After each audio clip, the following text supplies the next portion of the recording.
Meet the coach today. If you'd like to play us, just make sure you're ready in the on the ChessKid site, and we'll be playing people and Jonathan, and we'll be providing his comments on the games as we play. Make sure you sign in, ask us any questions in the chat that you want, or if you have any special questions you want us to talk about, we can certainly do that.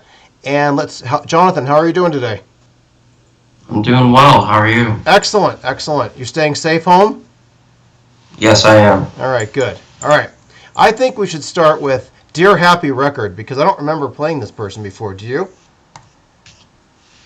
No. All right. Never played him. Never. Excellent. All right, so we're going to start playing. Jonathan, how about E4? You ever played that before? No, I think I played it maybe once. Maybe once, yeah. You're kind of more of a B3 player, right?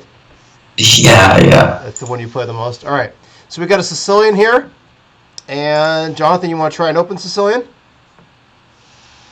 Sure. All right, cool. All right, so takes, and so what are Black's possibilities here? Ooh, what's this called?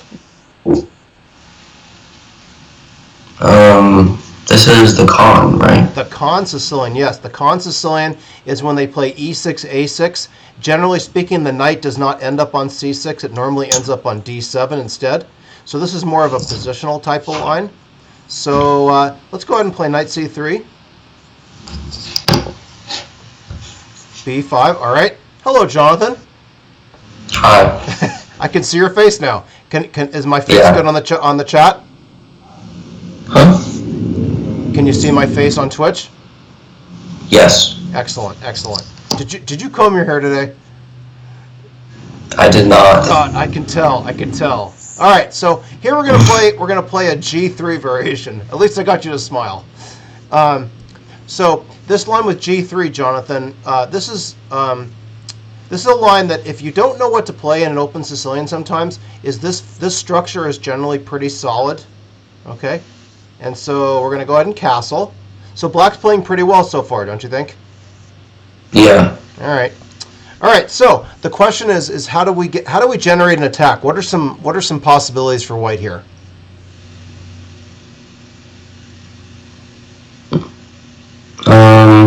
Maybe F4, F5. Okay, F4 is definitely in the cards to play, and the idea behind F5 is to try to open things up. But he probably will block us, right?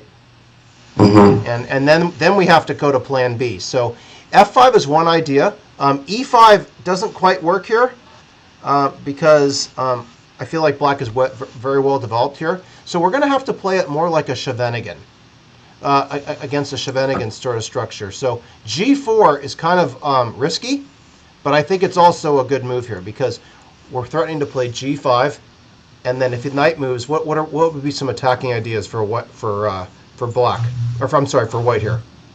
And I'm putting Jonathan on the spot because he doesn't play this, so I'm giving him some tough stuff here. So after G4, obviously G5 is an idea. But how do I follow it up now, though? Maybe Bishop H3 to attack that E6 pawn. Okay. All right, that's possible. Although I could still play F5 here. If he plays E5, F6 is interesting. You see that? Yeah. Want to give that a chance? I think you want to be consistent with your plans. And so now, if they play E5, now if we simply retreated the knight, I don't think that's a bad move either. But F6 is definitely very provocative. Yeah.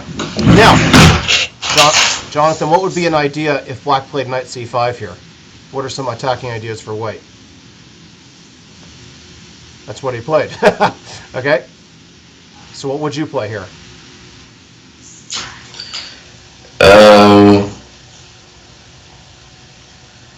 F6. Yeah, I think F6 is really good. I was also thinking about your idea of taking here and making this pawn weak and then bishop h3.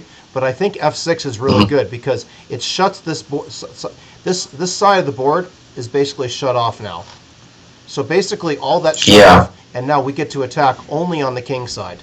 And so black obviously cannot take this, because if he takes, we take back, and then we've got queen g4, right? All right, so how do we continue the attack, Yes. Jonathan? How would you continue here?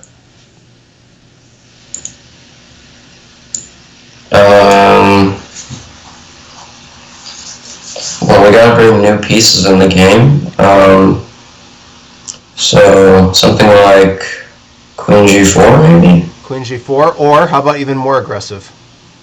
How about queen h5? Mm-hmm. So what's the idea behind, what are some tactical ideas? Why can't he play g6? Because queen h6, and then it's forced mate on g7. Right, exactly. All right, so now, I mean, he's ganging up on this pawn, but I don't think we really care about that part. So I think we got to go for the kill, though, here. Because now, after he... Now, one thing in the shenanigans sometimes is they play rook over to e8. Oh, it's what he did, which is not good because it allows mate in 1. But if they had taken here, we have queen h6 check, and then we might have a rook lift idea type of thing. We might have a pawn sack idea. Yeah. But this is just good enough because it's checkmate. All right. So, dear happy record, I think what you should have done, if we go back here on move 13, I think after f5, I think rook e8 would have been a good move. And if f6, you could have played bishop f8. And that would have helped defend your king a little bit better. Okay? So, good game. All right. So, who's next? Let's go to Frozen Earthquake next on the list.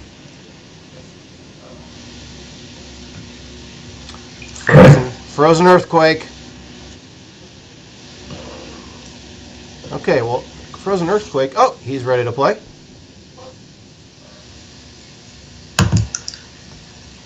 All right. We're going to play a new line that we're going to play something we never played before. What's this called, Jonathan? This is the Alekine? Yep. And what's the why are we playing? Why are we not moving a pawn in the center? What's the point behind the Alekine, do you think?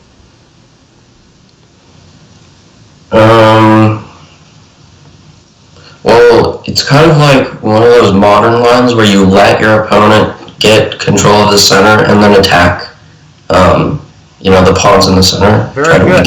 That's exactly, very well stated. The idea is you're trying to make white overextend his center so that then we can then attack it. The Alekine sort of reminds me, although it's not anything close to the same thing, it reminds me of the Grunfeld, where basically white gets a really, really good center and then black has to play against it. So it's going to be interesting to see how white plays this. Any recommendations for white here? How would you play this? Well, I usually take on d6 and then play d4. Yeah, and that's good because it controls the center, right? Yeah. All right, so we're going to get a little provocative here. We're going to try to put some pressure on him and make him worry about this pawn because it's pinned. And all right, Jonathan, quick question for you. Why can't black take on f3 and then win the e-pawn?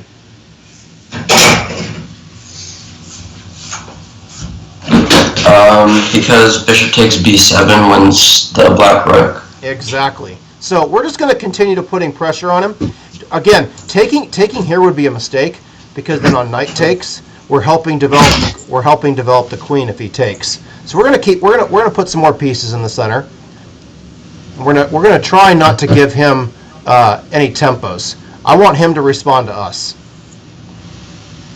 Okay. All right. So, what do you think white should do here?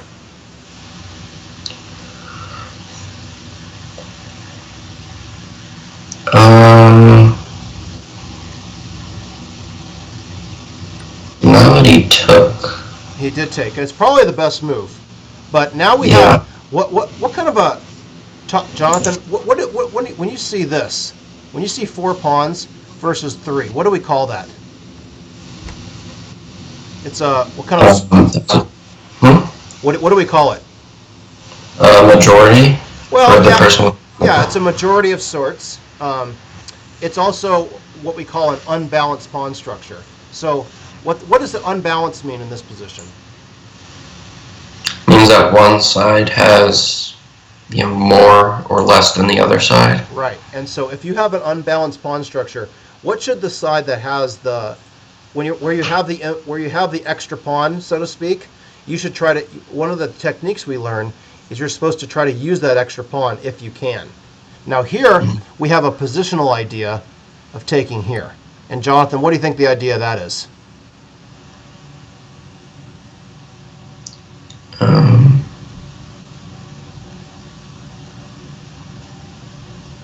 Well, he can't take with the bishop because it hangs the c4 pawn, so when he takes with the g pawn, it weakens him. Yeah. So let's try to make the case where he could take with the bishop. Let's go a little deeper in the analysis. So if bishop takes, and then knight takes c4, does white have any chances there? I see one idea that I kind of like. Two, actually.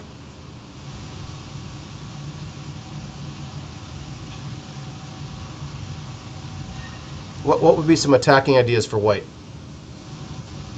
Maybe after knight c4, queen a4. Very good. Or take on c6 and then queen a4, right? Good, good. Exactly. I think we can get away with taking. This might be a little bit risky, but if we're going to take on f3, we kind of have to be consistent unless we're losing material. So I think we're okay. One thing you have to know is there's one little trick that we did have to analyze, that if d5, black has knight e5, and then if queen a4 check, we can block with the queen.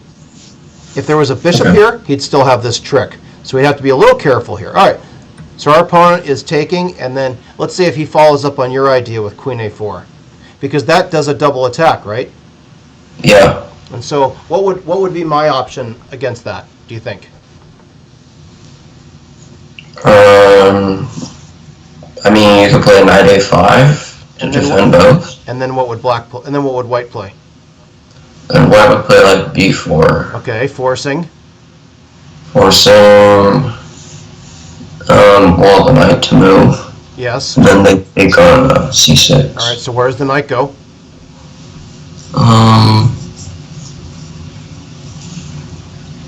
Only place it can't go. Yep, the b7. And then queen takes c6, queen d7, and we end up having an equal ending. So the way I'm going to do it, I'm going to be a little more conservative here. I'm going to play knight to b6 because I want to attack the queen, and then when I block, it's a good thing that my knight defends the rook. So now we're going to head into an even endgame. But talk about the endgame here, Jonathan, because we don't get many of these when we play together. What are some of the endgame concepts or endgame things that you notice in the position? White has an isolated pawn. Okay.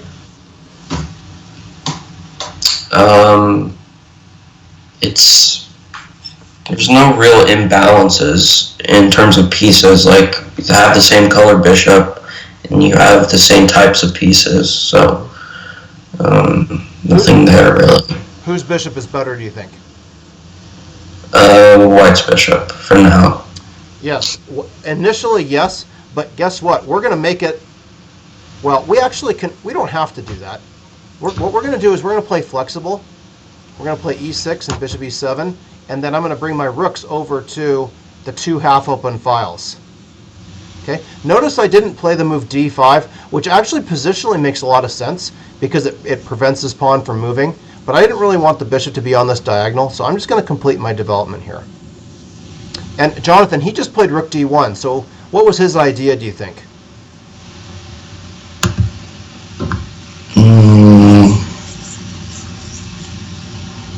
His idea of rook d1? Yeah. He could.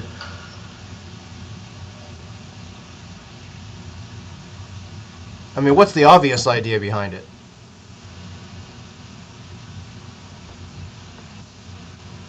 Well, I mean, he's just developing.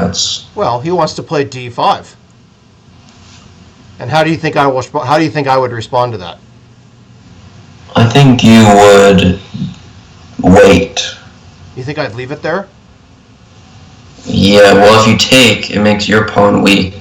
Okay. I guess pushing would be good too. Yeah, I think pushing would be very good because we get rid of this guy. But right now, we're just going to put our there's no hurry. There's no hurry to do anything.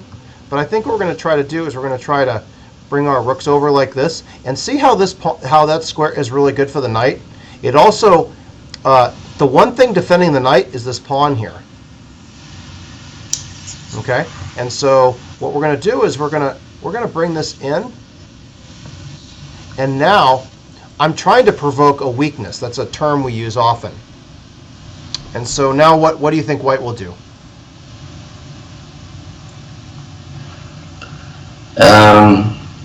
Well, it's kind of hard to not provoke the weakness, so he's probably going to play b3 here. Okay, and then we have a couple of choices with the knight. What are some options, do you think? You could play...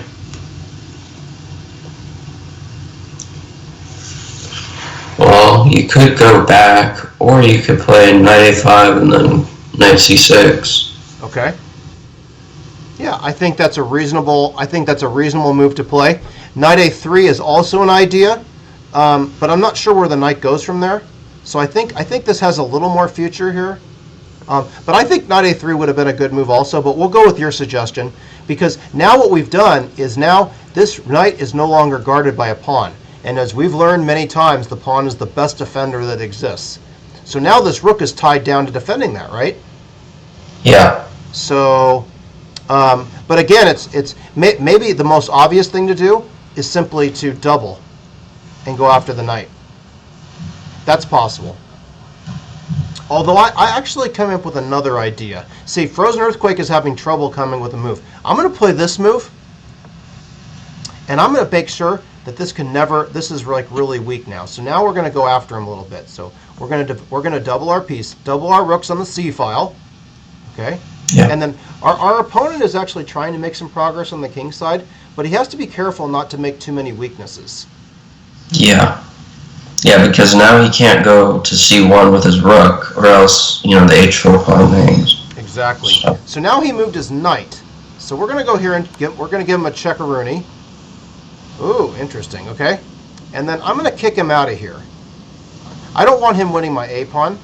So now he's going to have to bring his... Now you see how his knight's trapped? It can only go to a7, and then I'll play rook a8 and trap him. Yeah, so our opponent moved with 0.5 seconds left. I think we're going to get him. Yeah, so that was definitely a more positional type of game. Frozen Earthquake, you played. This is the best game you played so far when we played. So congratulations, nice job today. That was a very nice game played by him. All right, let's go to Steady Peach. We're just going in order. I skipped J-Mart because I don't think J-Mart wants to play. Yeah, I think he's not at the board right now. I think he's sleeping. Yeah, probably. All right, Jonathan, what line would you like to play today? Ooh, I don't know. Let's do the modern. I don't know. The modern, okay. We're going to play G6, okay? This is a line that I bet Steady Peach has never seen before. And this actually, G6 doesn't by itself have a name because it can transpose, but typically these are modern defenses. Yeah, that's the only name I know it by, just modern. So when you were thinking modern, how were you going to play this position, do you think? Like a perk. You're going to play a perk? All right, so we're going to play D6. So the difference between the perk and the modern is that in the perk, the knight is on F6. In the modern, the knight stays on G8. You say, well, why would you not develop a piece? Well, the purpose of having the knight on G8 is to guard this square. So that if white plays bishop E3 and queen D2, he can't play bishop H6 because the knight and the bishop are here. But if the knight's already on F6, then bishop H6 is definitely more effective because we're attacking the castle king, right? Or the fianchettoed bishop. So, so Jonathan, what would you like to see here? I don't know much beyond this. I think there's like a C5 line, and there's also C6, and attack on queen side. Yeah, I think C5 is more like a Sicilian, but C6 is definitely more in the spirit of the modern of the perk. So what's the point? What's the point of C6? You just mentioned it. Yeah, it's to gain space on the queen side with like B5 and A5, B4. Very good. And so when you expand on the queen side, what are you gaining? Space and Very good. Yeah, very good. You're gaining space on the queen side, and you're pushing him back, and trying to just gain some squares. This is not typical for what kids see as an opening, because it's not played by kids, because it's kind of a little bit of a positional thing. But we're going to go ahead and be consistent with your plan. Okay?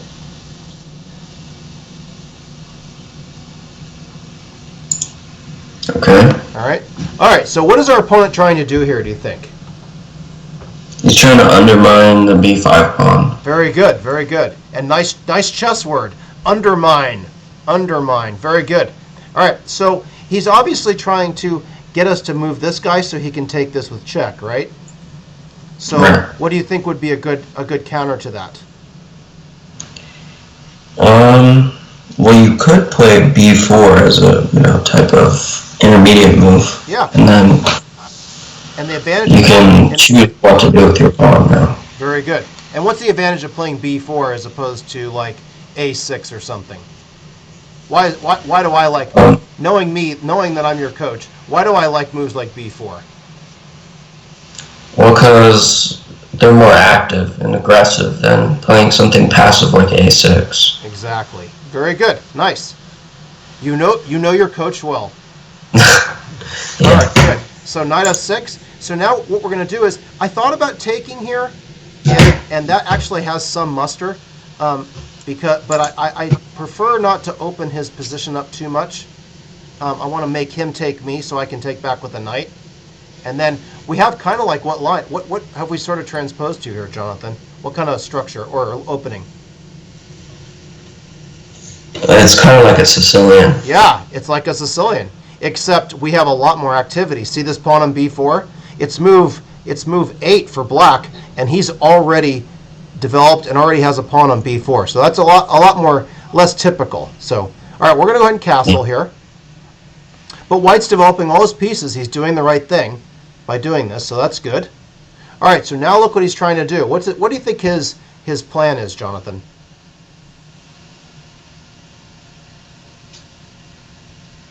He wants to remove the defender of the b4 pawn. Yep. And so what would be some aggressive things I could do?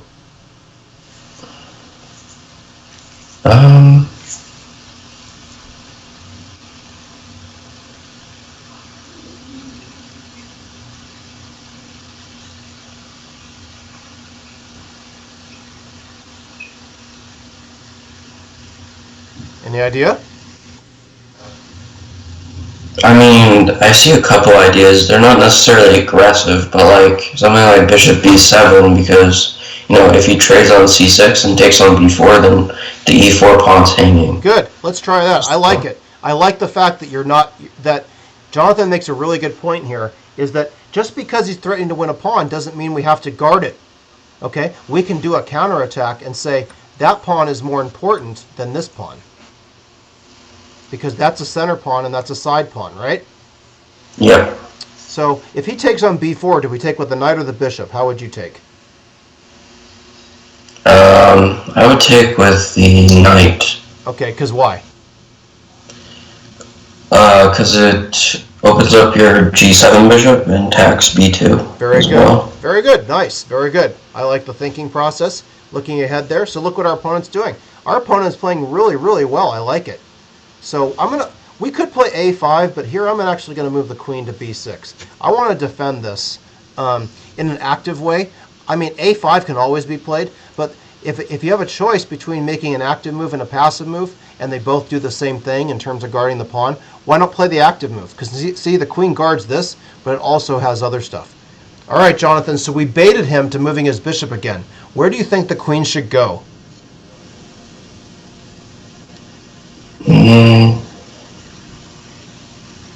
b7. Yeah, very good. See how we're consistent there? We're playing consistently off of bishop b7, the bishop coming here, and now we're going to have a huge diagonal presence. Okay, and I would say now that white's in trouble, because we have 3 attackers and white only has 1 defender, right?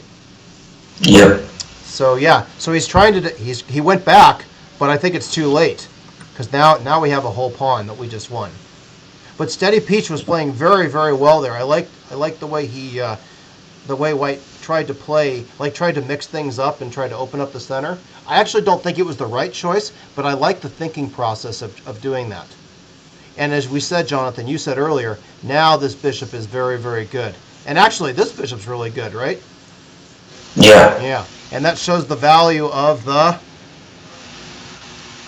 open game when you have the two bishops. Yeah, the two bishops are huge.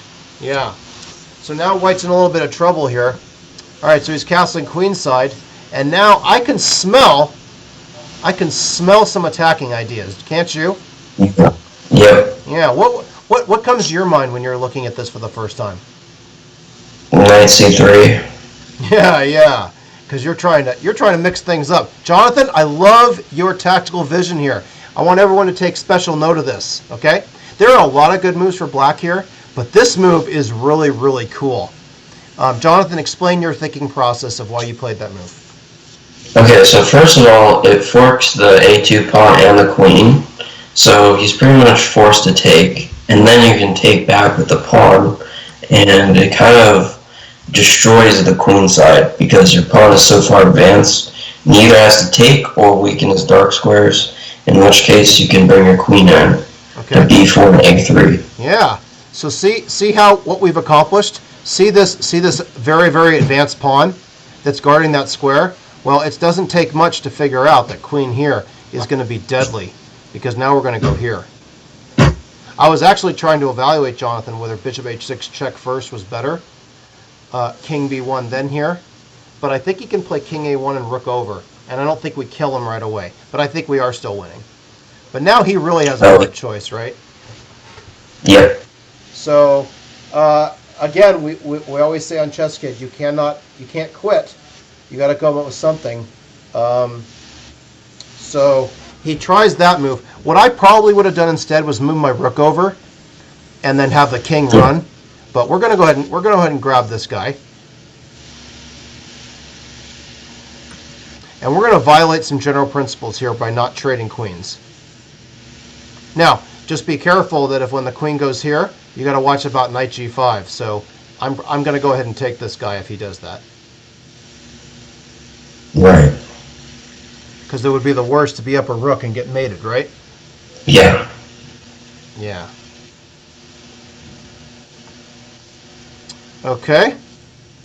All right, so we can come in if we want to. Oh, we're getting a little on time, aren't we? All right, we got to keep going. 15 seconds. Okay, and then let's go. I'm going to go ahead and force a queen trade. Yeah. Because then it's much easier to play.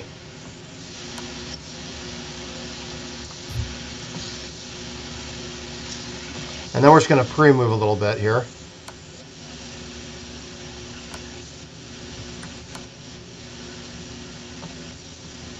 And now you can pre-move because there's no checks or anything we have to worry about.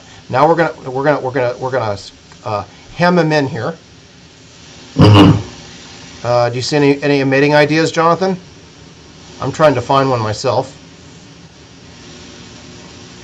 Not at the moment. Okay. Well, I'm going to try to mate him on this square. So how would I do that? Wait, which square? The g4 square? Oh, g4. You get a pawn to g4. g5, g4. Yep.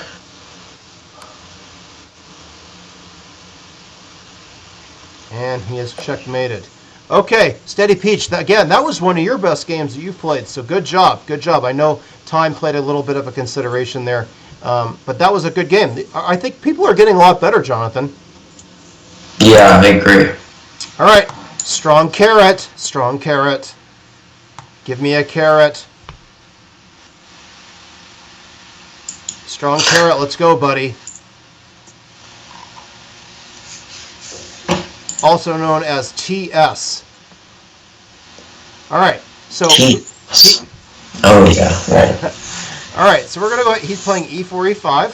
So we're gonna go ahead and play. You want to play the Roy Lopez or the Italian? Let's do Roy Lopez, because I don't know it very well. All right, good. And that's a good attitude. You always want to try to learn things that you don't normally know. Or Jonathan's just trying to be the teacher's pet right now and trying to get on my good side. What do you No, think? I just actually want to learn about it. I know. It's just your natural instincts. I know. All right, so Yeah. here we're going to go ahead and play d4. So here, I mean, c3, there was nothing wrong with c3. But I like playing d4 because it's very direct here, and it makes black make a decision. Yeah, and he has to do that. If he had retreated the bishop, we would have had d5 winning a piece. So here we can take here. Now, we're not winning or anything. Now, hopefully, Mr. Carrot here is going to play the right move. Jonathan, what's the wrong move here? And I don't mean like hanging material, but what's the wrong move? The wrong move.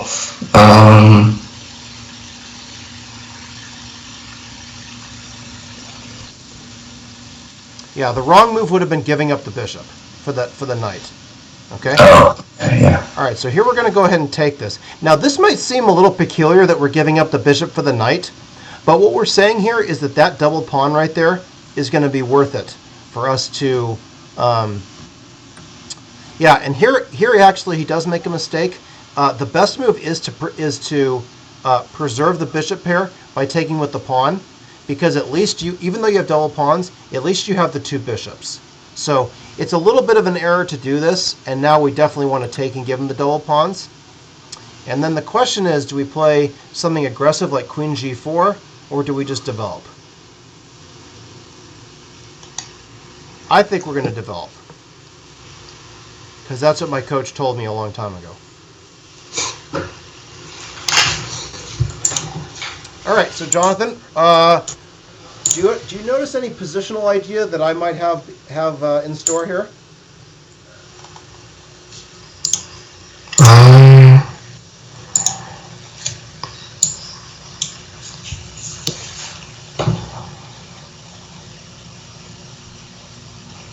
This is a kind of an advanced type of move, but one thing that you do here is you play knight a4. You grab the bishop. You grab the bishop pair, because now when the bishop goes back, now I can take this anytime, so I'm not going to bother taking it now. But now when I take it, at least I'll own the bishop pair. And now I'm going to play this move b3. What do you think the point of that is? Well, fianchetto, first of all. Okay. Does it set up, besides fianchettoing, does it set up any other tricks? And not tricks, but any other ideas? I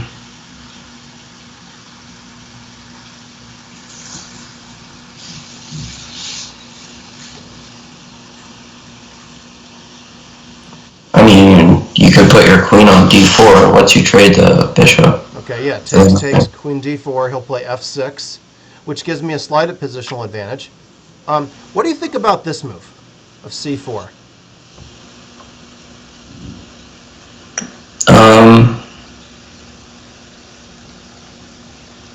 Oh yeah, because the d6 pawn is pinned, so... Yeah. Black might play c5, and that's what's interesting, is if I were to take here and then played c4 and he played c5, do I want the pawn on c4? I don't think I want to give him all those dark squares that are controlled by the pawns. So I'm kind of thinking we should just take the bishop pair, and then of course he should capture towards the center, right? Oops, that's a mistake. Yeah. So always capture toward, well, not always, but generally you want to capture towards the center. Now you've created a weakness. If you had taken the other way, yes, you still would have had double pawns, but those double pawns aren't bad. All right, so now we're going to play your idea of playing queen d4, and he's going to play f6, and then what's the follow-up, Jonathan? Because you mentioned it earlier. What did I mention? I mean, you can just play rook d1. Yeah, exactly, rook d1. And now we're bearing down on a pawn.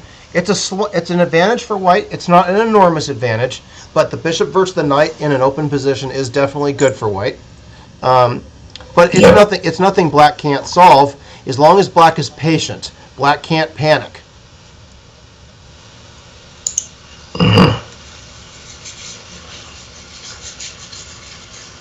Okay. So Let's say he guards it with the rook. How do you think white should play?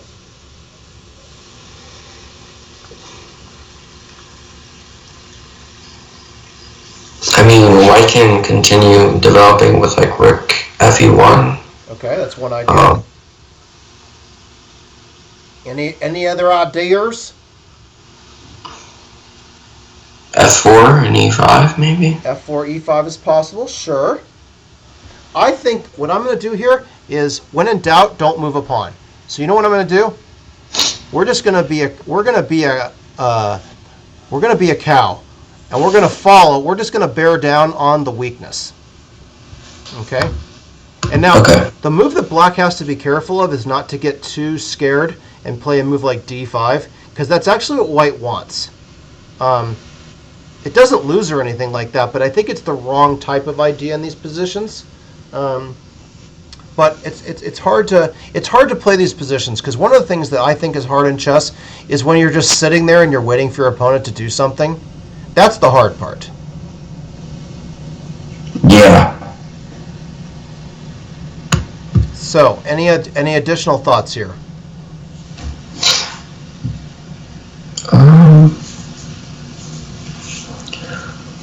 Well, I mean, you have a clear plan that he can't really stop, so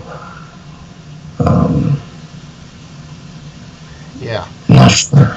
If he did play d5 here, what would you play if you were white? What's the obvious move?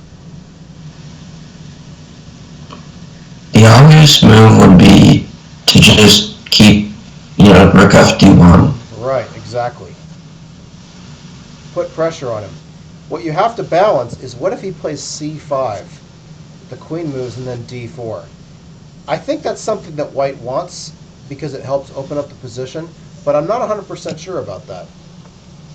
Okay, so c5 is not a good move. And why is, Jonathan, from a positional standpoint, why is that not good?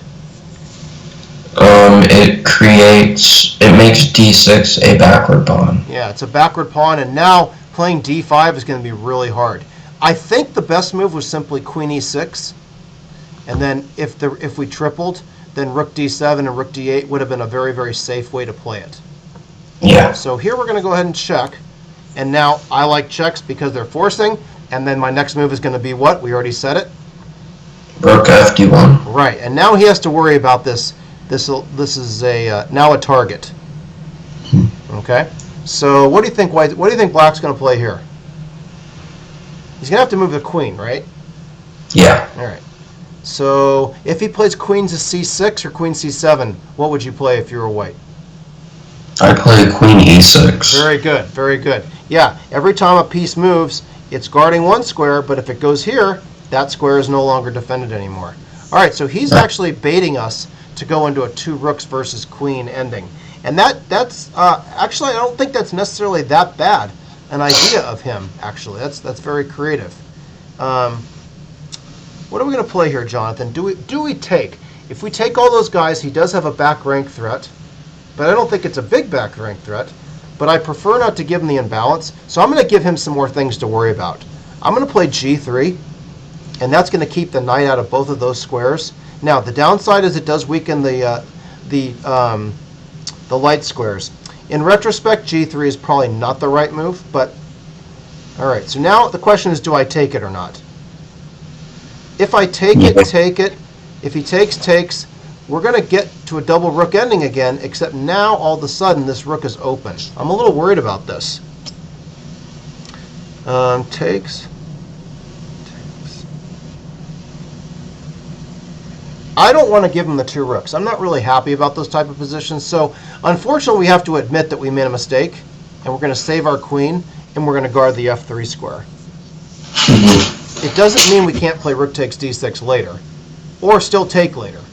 In other words, I think white just has to be patient, because what's d5? D5 is a long-term or a short-term weakness. Which one? The what one? The d5 square.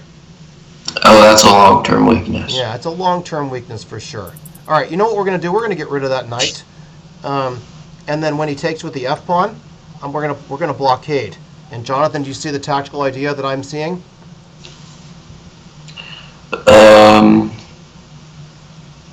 No, I don't. Okay. So Oh, d5. yeah, rook takes e5. That's one of the. So strong carrot played really, really well without losing material, and they just made one fatal error, and now we're down to a little bit of time. So now it's just going to be a battle of the mouses. Yeah. It's not the battle of the mouses; it's the battle of the mice, right? Yeah. Well, I don't know. Is the word mouse for like a computer mouse different, or is it the same? Yeah. All right. Strong carrot. That is the best game you've played by far. You played really solidly. I think c5 was your biggest mistake because it gave an obvious target. I think, as we said, queen e6 followed by rook d7, rook d8 would have been more solid. Try not to move pawns unless you have to. Okay? All right. So let's go to the next person, Tiny Sparkly Frog. And Tiny Sparkly Frog is playing a game. Who else? Eon basis. Eon basis. It's up to you. I think this guy's been here every single week. Yep. Oh, now Tiny Sparkly Frog is not playing. Okay, Tiny Sparkly Frog wants to play. Let's go, Tiny.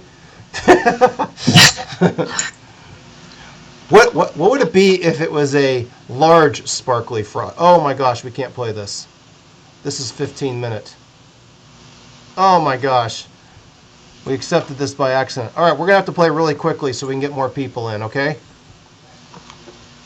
Sorry about that, Sparkly Frog. We're only supposed to play 5 minutes on these things, and I didn't see the challenge come across. So we're gonna have to go a little bit faster today. Yeah.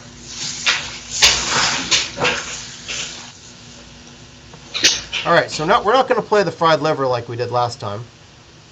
Okay. Because I think we played the isn't this the one where I hung my queen? I don't remember. Yeah. You hung last week? Yeah. Oh, you weren't on the telecast, were you? No. Oh, yeah. I hung my queen for no reason whatsoever. It was terrible. It was super embarrassing. So, all right. So Black lost a little bit of time by playing Bishop b4 check and Bishop c5, and now I have a really, really good center. So now we have to try to capitalize on this and push the frog around. Mm-hmm. Yeah, we talked about frog legs, Jonathan, on the last one. Wow. All right, so what's Black's only defense here, Jonathan, to defend the knight? F5, and then when Basal happens, they take with the knight. You're gonna have to clear your eyes because F5 is illegal. Oh, oops. Yeah, I thought you. Never mind. Who are you? Who are you? It's back. It's back on the screen. Who are you? You haven't played Bishop d5 yet. Are you Angus? No, you have. It's lagged. Illegal move. You haven't played Bishop d5. Okay. All right. Well, that's good. I'll cut you some slack. Okay. All right. Is that good? Do we have an understanding? Yes. Okay. Good. All right. So unfortunately, all right. So here he made a I made a mistake. He needed, because now I'm going to take this knight for free because now there's no pin. Mm-hmm. And now we're attacking this guy. We won't give him our rook. So I still want to know what a big sparkly frog looks like as opposed to a tiny one. I don't even know what a tiny one looks like. I don't either. Good point. Yes. I bet Catalina Renee knows what a tiny sparkly frog is. Oh, for sure. Yeah. She's one of the only people that knows what it is. Oh my God, that's funny. Okay, so rook d1. She did learn the Dutch defense. Remember? Oh yeah. Yeah, that's quite unique. I bet we may not have that again ever on a telecast. I don't think so. Definitely not. The Dutch is just so unusual. Yeah. Major league homework done there. Okay, so we're up a couple of pieces here. Sparkly Frog unfortunately didn't see a way to defend his knight, By the way, on move 10, black's best move was knight g5. Because at least it saves the knight, and he wouldn't have lost material that way. So, okay. Okay. We're going to do a little discovery here.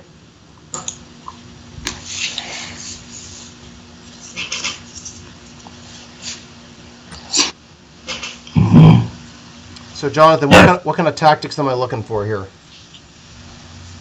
What kind of? Maybe some mating net stuff. Yeah, what would be a good start?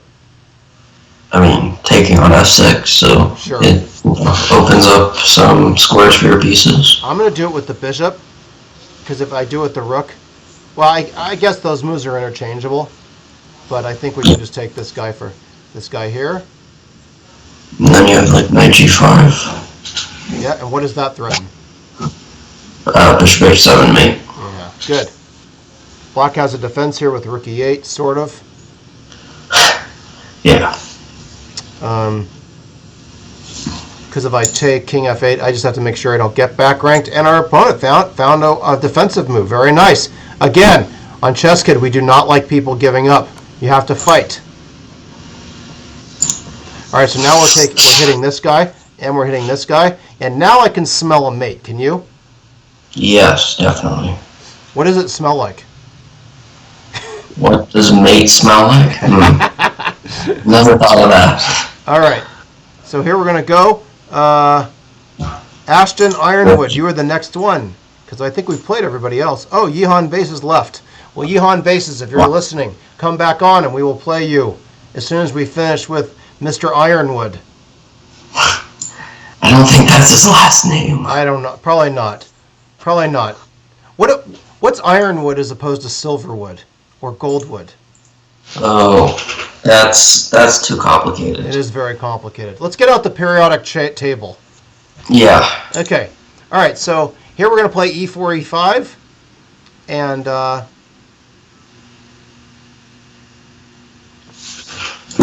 okay. All right. So we're going to go ahead and all right. So he's playing the Scotch game. Jonathan, you probably are not too familiar with this.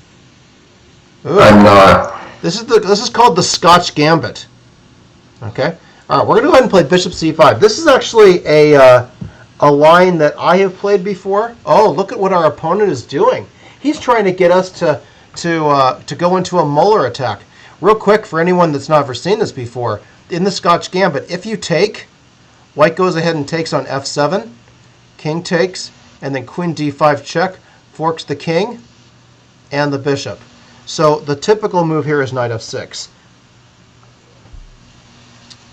And now if he takes back, we'll see if, because our opponent played c3 pretty quickly, so I think he might know this line or may have seen it before. So we're gonna see how this works out. Hey Jonathan, out of curiosity, if white plays e5, wow, he played it. Do you know what the best move for black is here? Any idea? It's not obvious. Let's put it that way.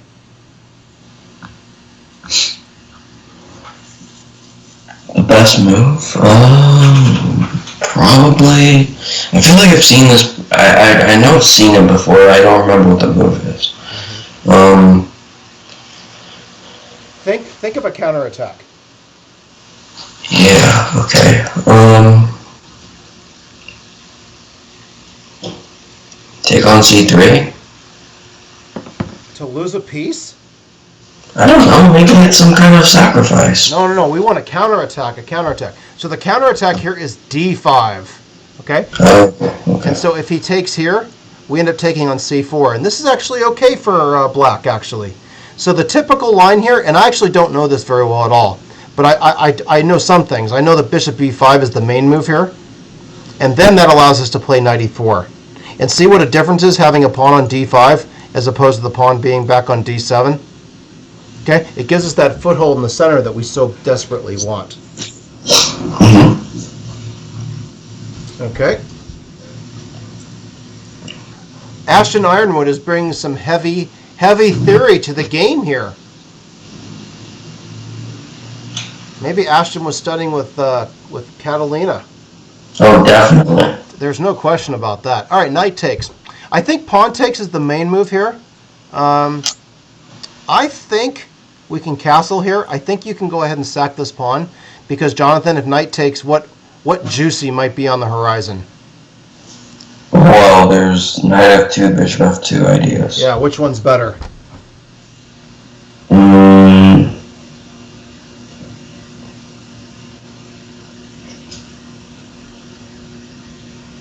Probably knight f2, I think. Well, if knight takes, the queen's hanging, right? So we don't want to lose our queen. I thought we were trading on c6 Okay. Well, twice. yeah, fair enough. Yeah, I think that would have been really strong for me. And now I think we win this pawn. So that's one of the reasons that you take with the pawn is to have a really good center. Yeah. Yeah. So yeah, you're gonna have to Ashton Ironwood. You're gonna need to look up that line a little more closely because there's actually quite a lot of theory, and I'm not really that familiar with all of it, but I think it's something you should know. All right, so we're gonna go pretty aggressive here. We're gonna go after this bishop here, and we're also gonna set up queen here, and we also got bishop at d6 ideas. So yeah, unfortunately, one of the problems is when you pin a piece here and then you don't take it. It's like, what's the bishop doing on b5? Mm-hmm. So, all right. So Ashton Ironwood has to fight. You got to fight. So, what do you think White will play here? Any ideas?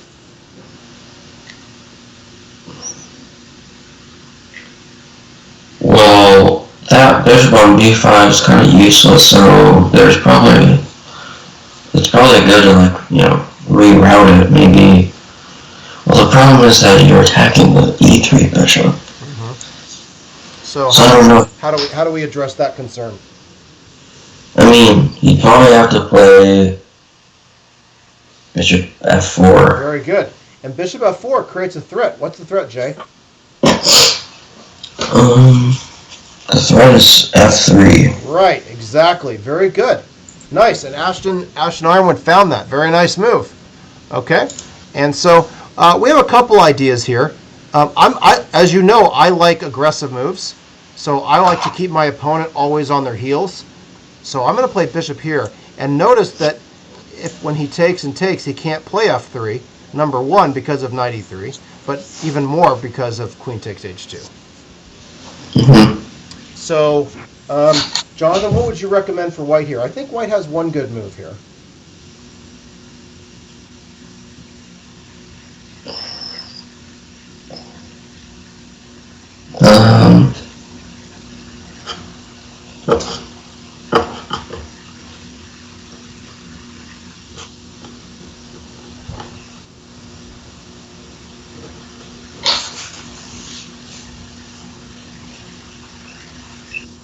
We have to address the bishop, right? So, and we don't want to take. So, what's your only alternative?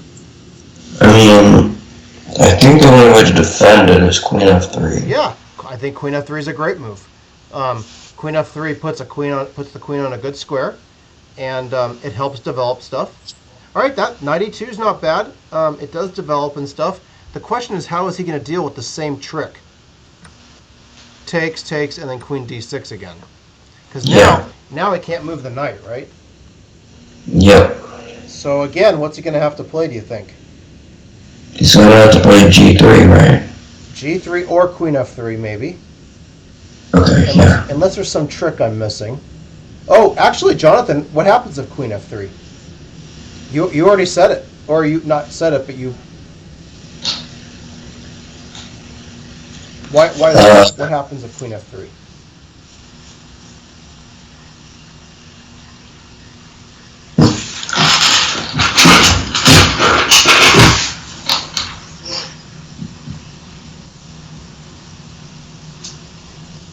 Any idea? No, I don't see it. Okay. Well, I think g5 wins a piece, right? Oh, right, yeah. Because I didn't know what to defend that. If the knight moves, so he probably has to play h3 here, and then we would have moved the knight. So, okay, so White didn't find a way out of that. So we're going to go ahead and munch a bunch. I just made that up, by the way. Wow. All right, knight g5. We're going to go for the kill here. And now the queen has to go somewhere. Where does he go? D3 maybe. Yeah. Oh, well, he lost his queen here. Yeah, there's not much else you could actually do there. Yeah, and I think part of the problem is that you start getting low on time, so now people start making mistakes that they normally would not make. So, all right, what we're going to do here is we're going to try to open up the king.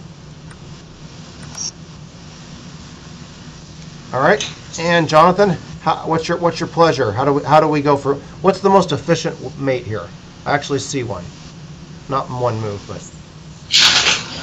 I don't see a mate right away. Let me see.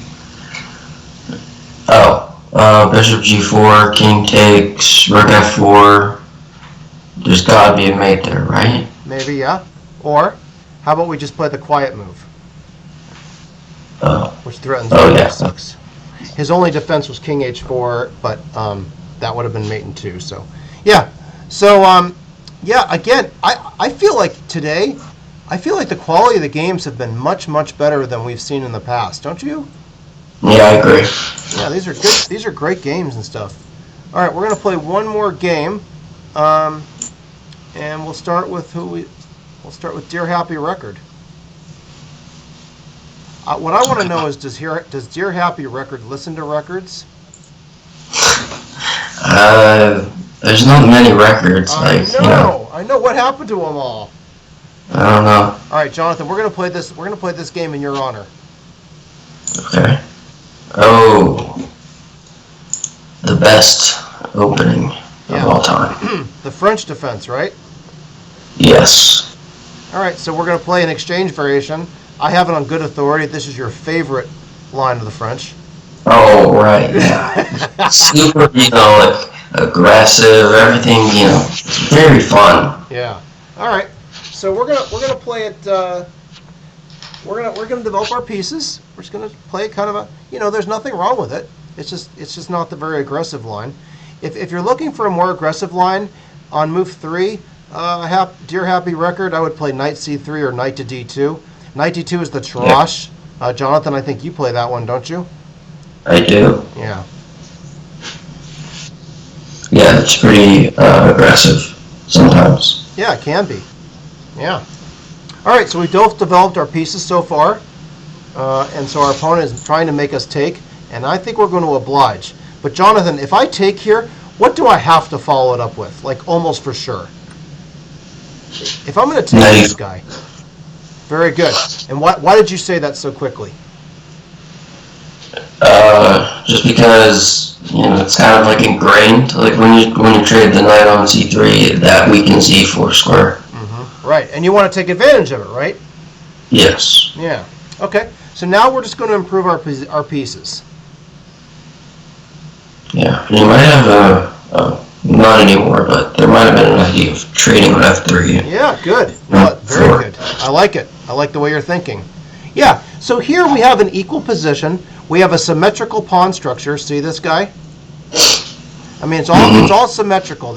Everything is the same. Okay?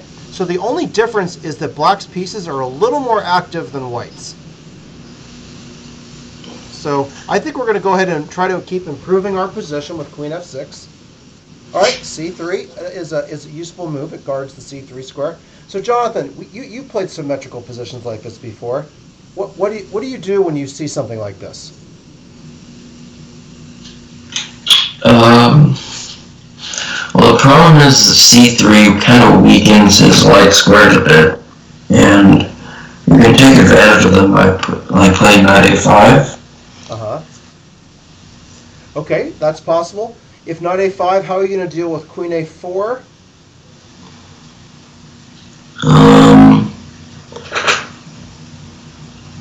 Queen b6. And then I can go knight b3 next. Okay, sure, that's possible. I'd like to focus on the center though, because c4 looks like a square. Sure, it's a square he can defend, but let's say, well, I guess it's not terrible. One move that I do see white threatening potentially here is queen b3. So I was trying to avoid that. I think with the best move here, let's bring a new piece in the game first. So now we've done everything we possibly can. Every one of our pieces is active. Okay? And then what I was thinking of was trying to do something on the E file. I'm not sure where though. I feel like there's some possibilities, but okay. So why do you think he played Rook C1? Do you think?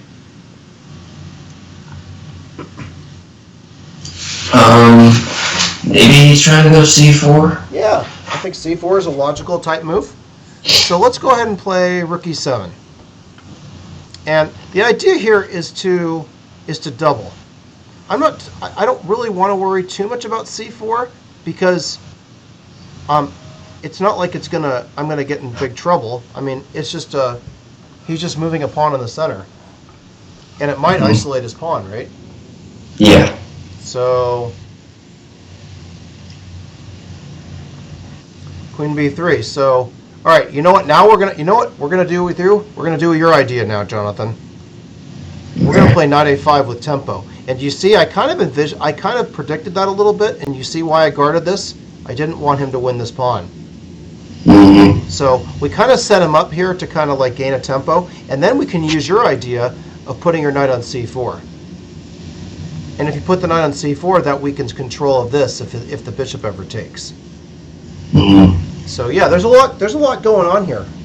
All right, your suggestion was Queen B6, but what about B6? See how that knight just kind of like cinches everything at guard. You know, all of a sudden White's queen only has this square and this square. So he's got to be a little careful here. So do we take the knight, Jonathan?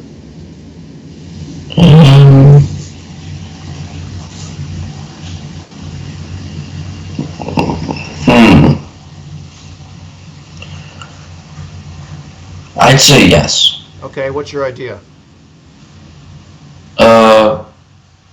Well, it's more because it's a closed position, pretty much, and then you'd be giving them the two bishops.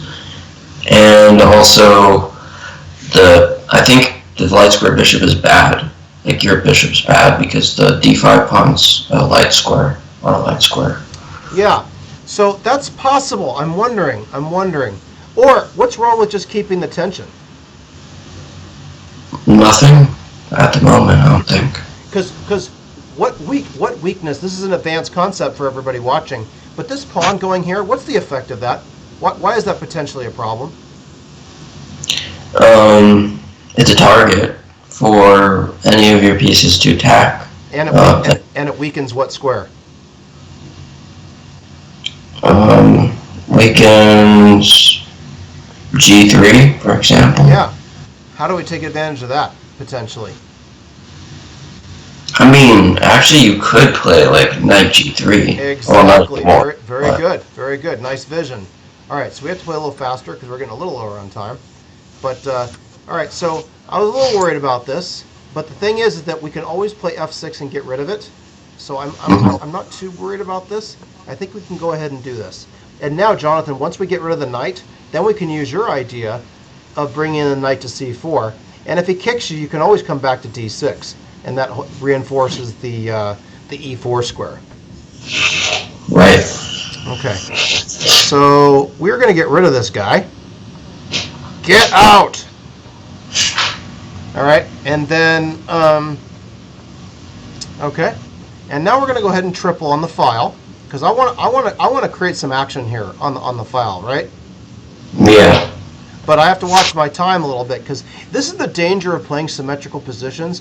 It is not easy to get an advantage when your opponent doesn't necessarily play the right way.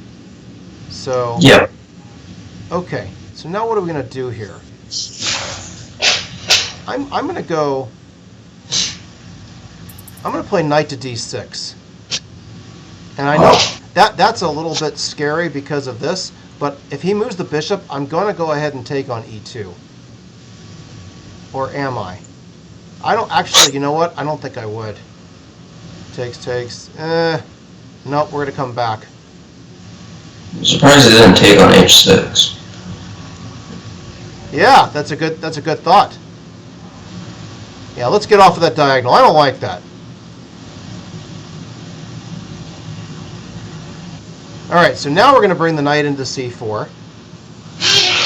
And then if he plays b3, I think we can go ahead and play knight back to d6. I don't think we want to mess with taking the a-pawn, especially when you're in time pressure. Yeah. So yeah, so now we've got a little bit of pressure, but still, I don't see the crusher here. Do you? Me neither. No. All right, our opponent's trying to play too quickly, and he just lost a pawn. Yeah, I'm not sure. Yeah, because if your opponent's down on time, don't play fast. Exactly. Did I ever tell you that lesson, Jonathan? I can't remember. No, I think you might have mentioned it once. I might have mentioned it. It might have come up casually in a conversation with Catalina.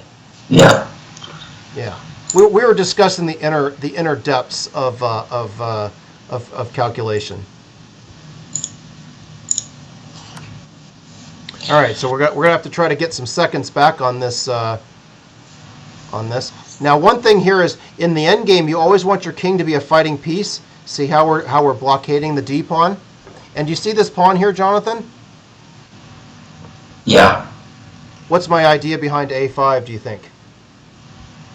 A4 and fix it on a dark square. Exactly. He's gonna check me there. I'm gonna move. That is truly an annoying move. Yes. He wasn't threatening checkmate, but I can always imagine like getting checkmated in something. Yeah. All right, so now he's getting a little crazy. His knight's starting to jump all over the place. It's doing rounds on the board. Yes, it is. All right, I'm trying to move fast so I can get some time extra. The good thing is that he can't really create any threats. Yeah. He's going to check me again. Watch. Yep. And he might come back. Yeah, this is going to take some technique here. This is a little bit annoying. Yeah. It doesn't help that you're down on time either. Yeah.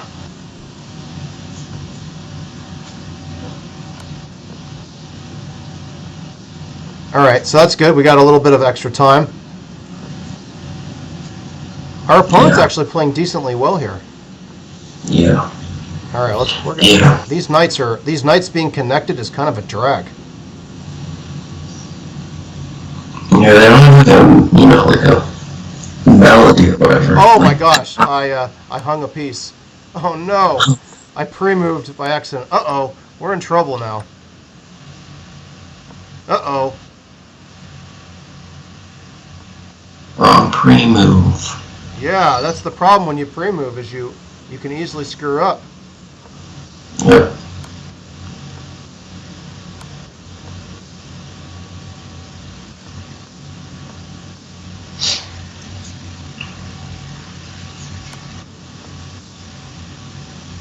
Man, he really likes checking. Yes, he does. He's a checker.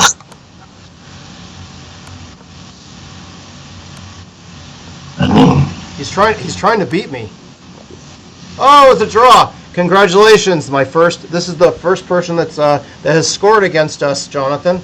yeah, that's awesome. Congratulations to your happy record. You got a little lucky because I pre-moved, but that's part of the game, right? If you pre-move, you can screw up. So, congratulations, nice job. So anyway, we're going to end on that game because we just finished. We've gone a little bit over today. Jonathan, thank you for joining us today, and I understand you're going to be doing the Beat the Coach without me next week, and we're going to try to bring in Rohan Mittal to have him come in and help with us, and he's done that before. So I want to thank the Southern Arizona Chess Association for doing this, and remember there are daily, or not daily, but twice a week tournaments on ChessKid on Tuesdays and Thursdays, and then Saka has a Blitz tournament on Thursday evenings, and all that. So make sure you try to join some of those things. And Jonathan, any final words from today? Well, yeah, I think the games are really great, and it seems like everyone's been practicing over the summer and stuff. So yeah, the games were really good today. I was very impressed, honestly. Our opponents did not go down without a fight. So congratulations to everyone playing today. I really do like the fact that you guys are playing so much better, because some of the games we were having some quality issues, but everyone's really doing a good job, and I'm really happy that everyone's improving. So, Jonathan, thanks again for tuning in, and we are out of here. Thank you.